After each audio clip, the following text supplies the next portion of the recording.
हमारे देश में ऐसी कई प्रेम कहानियां हैं जिनको लोग आज भी याद करते हैं। हालांकि प्रेम विवाह का मुद्दा शुरू से ही लोगों की नज़र में किरकिरी बना रहा। कई प्रेम विवाहों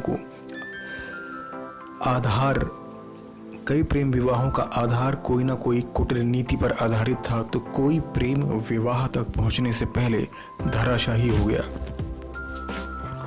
आज का प्रसंग भी कुछ ऐसा ही है, जिसमें प्रेम भी है और छल भी, तथा साथ ही साथ एक कुटिल उद्देश्य। ये कथा है देवगुरु बृहस्पति के पुत्र कच्छ और गुरु शुक्राचार्य की बेटी देवयानी के बीच प्रेम प्रसंग की। कहते हैं देवताओं को शुक्राचार्य से मृत संजीवनी विद्या को प्राप्त करना था, पर गुरु शुक्राचार्य असुरों के देवता थे।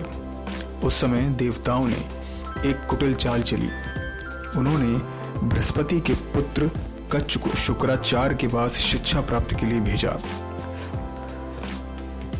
बृहस्पति के पुत्र कच्छ काफी रूपवान थे और वे शुक्राचार्य के पास शिष्य बनकर पहुंच गए। शुक्राचार्य ने आनाकानी के बाद कच्छ को अपना शिष्य बना लिया और अपने साथ रख लिया। इसी बीच शुक्राचार्य की पुत्री देवयानी ने जब कच्छ को देखा तो मोहित हो गई और मन ही मन उनसे प्रेम करने लगी।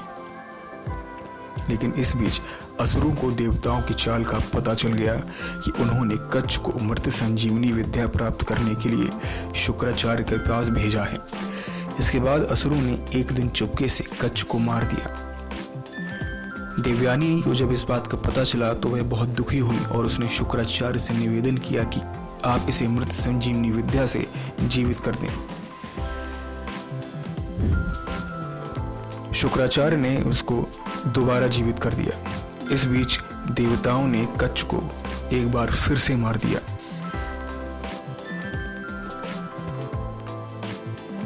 जब इस बात का देवयानी को पता चला तो उसने एक बार फिर से शुक्राचार्य से प्रार्थना की और शुक्राचार्य ने फिर से अपनी मृत संजीवनी विद्या से कच्छ को जीवित किया। एक बार जब असुरों को पता चला कि कच्छ और शुक्राचार्य की पुत्री देवयानी के बीच प्रेम प्रसंग बढ़ रहा है, तो असुरों ने तीसरी बार कच्छ को मारकर शुक्राचार्य को प्रेम में मिलाकर पिला दिया। जब देवयानी को इस बात का पता चला तो उनके सामने एक बड़ा संकट खड़ा हो गया।